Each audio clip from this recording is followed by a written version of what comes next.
Hi friends, అందరూ ఎలా ఉన్నారు? ఈరోజు మనం మన సరిహద్దు దేశమైన నేపాల్ యొక్క రాజకీయ అస్థిరత గురించి, నిరుడు జరిగిన సార్వత్రిక ఎన్నికల్లో 35 ఏళ్ల యువ నాయకుడు బాలేందర్ షా ముందున్న కఠిన సవాళ్ళ గురించి ఈ వీడియోలో తెలుసుకునే ప్రయత్నం చేద్దాం. ఏళ్ల తరబడి రాజకీయ అనిశ్చితిలో కొట్టుమిట్టాడుతున్న నేపాల్లో నవశకానికి ఇటీవల ఎన్నికలు నాంది పలికాయి.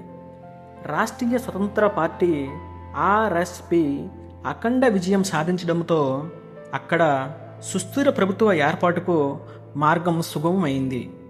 35 ఏళ్ల యువ నాయకుడు బాలేందర్ షా అలియాస్ బాలేన్ ప్రధానిగా బాధ్యతలు చేపట్టిన నేపథ్యంలో ఆయన దేశాన్ని ఎలా ముందుకు నడిపిస్తారన్నదే ఇప్పుడు ఆసక్తిగా మారింది. అవినీతి, కుంభకోణాలు, పరిపాలన వైఫల్యాలు, నిరుద్యోగం వంటి సమస్యలు హిమాలయ దేశం నేపాల్ను దశాబ్దాలుగా ఉక్కిరిబిక్కిరి చేస్తున్నాయి. దాని ఆర్థిక పురోగతికి అవరోధాలుగా మారాయి. ఈ దుస్థితితో విసిగిపోయిన నేపాల్ యువత నిరుడు భారీ స్థాయి నిరసనలకు దిగింది. ఆ దెబ్బకు ప్రధాని కేపీ శర్మ ఓలీ రాజీనామా చేయటం, పార్లమెంటు రద్దవడం వంటి అనూహ్య పరిణామాలు చోటు చేసుకున్నాయి.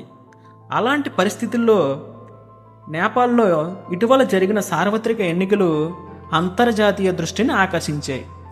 నేపాల్ రాజకీయాల్లో సమూల మార్పును కోరుకుంటున్న ప్రజలు Nepal Congress, Nepal communist party of Nepal వంటి సంప్రదాయ రాజకీయ పార్టీలకు ఘోర పరాజయాన్ని చవిచూపించారు. రబీ లామిచానే, బాలేందర్ షాల నేతృత్వంలో ఆర్ఎస్పికి ఘన విజయాన్ని కట్టబెట్టారు. నిరుడు సంకీర్ణ సర్కార్ కోల్పోవడానికి కారణమైన జంజడత ఇందులో కీలక పాత్ర. ఇప్పుడు నేపాల్లో జరుగుతున్నది కేవలం ప్రభుత్వ మార్పే కాదు, దేశ నాయకత్వంలో ఒక తరం మార్పు. నేపాల్లో గత 17 సంవత్సరాల్లో ఏకంగా 14 ప్రభుత్వాలు మారాయంటే అక్కడ రాజకీయ అస్థిరత ఏ స్థాయిలో ఉండేదో అర్థం చేసుకోవచ్చు. ఆర్ఎస్పి భారీ విజయంతో ఇప్పుడు ఆ దేశంలో సంకీర్ణ రాజకీయాలకు తెరపడి సుస్థిర ప్రభుత్వం ఏర్పడనుంది. దేశ ప్రగతికి వీలుగా సంస్కరణలు తీసుకురావడం, రాజ్యాంగ సవరణలు చేపట్టడం సులభమవుతుంది.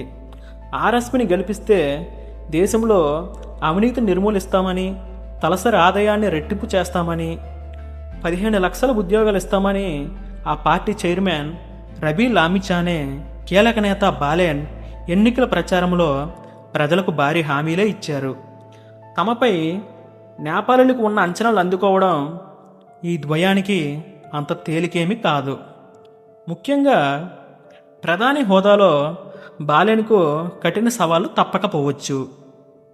నేపాలీ యువతలో నిరుద్యోగిత రేటు ఎక్కువగా ఉంది. ఉపాధి కోసం రోజు సగటున 1500 మంది యువతీ యువకులు దేశాన్ని వీడుతున్నారు. నేపాల్ ఆర్థిక వ్యవస్థ పర్యాటక రంగంతో పాటు ఇతర దేశాలు అందించే గ్రాంట్లపైన ఎక్కువగా ఆధారపడి ఉంది. ఈ పరిస్థితిని బాలేన్ మార్చాల్సి ఉంది. విదేశాంగ విధానంలో బాలేన్కు గట్టి సవాళ్లు ఎదురవుతుండడంలో సందేహం లేదు.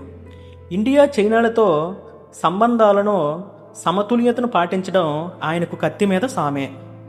సరిహద్దుల్లో కాలాపాని, లిపులేక్, లింపియొదురా ప్రాంతాల విషయంలో ఢిల్లీ, కాఠ్మండ్ల మధ్య వివాదాలు ఉన్నాయి. వాటిని తమవుగా చెప్పుకుంటూ 2022లో నేపాల్లో తమ దేశ పటాన్ని సవరించడంతో దైవపాక్షిక సంబంధాలు దెబ్బతిన్నాయి.